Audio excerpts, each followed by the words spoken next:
রিলায়েন্স ইন্ডাস্ট্রির 5 minutes time ফ্রেমে দেখতে পাচ্ছেন কিছুক্ষণ আগে আমি দেখিয়েছিলাম যে মার্কেট কীভাবে একটা ট্রেন্ড ফলো করছে। আর এখানে দেখেন যে আপনার সেট আপ অনুযায়ী যখন আপনি ছোট্ট একটা স্টপ লস অনলি 2.20 রুপিসের মানে 2 টাকা 20 পয়সা মানে 100 কোয়ান্টিটি যদি আপনি নেন 220 টাকার অনলি স্টপ লস পড়ছেন, ব্রোকারের চার্জ হয়তো আরও 80 টাকা যাবে, 300-এর স্টপ লস।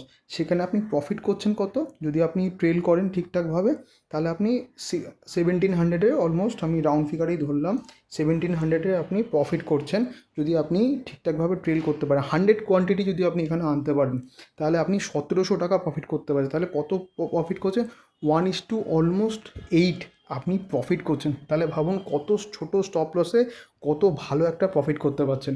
তো আপনার যদি রিস্ক ক্যাপিটাল যদি বেশি থাকে, যদি আপনি 1000 থাকে, তাহলে আপনি ভাবুন যেখানে 8000 পর্যন্ত আপনি প্রফিট করতে পারবেন একটা ট্রেডে। তো এরকমভাবে যদি ডিসিপ্লিন থাকেন তাহলে হয়তো 3 দিন 4 দিনে আপনি ট্রেড পাবেন না, বাট একদিনে যা ট্রেড পাবেন সেটা আপনার ওই 7 দিনের ট্রেড আপনাকে কভার করে দেবে। তো এই কারণে বলি ডিসিপ্লিন থাকুন, আপনার ট্রেড ঠিক পাবেন আপনি। তো থ্যাংক ইউ সো মাচ। এই ভিডিওটা দেখে যদি আপনার কিছু হেল্প হয়ে থাকে অবশ্যই শেয়ার, লাইক, সাবস্ক্রাইব করবেন।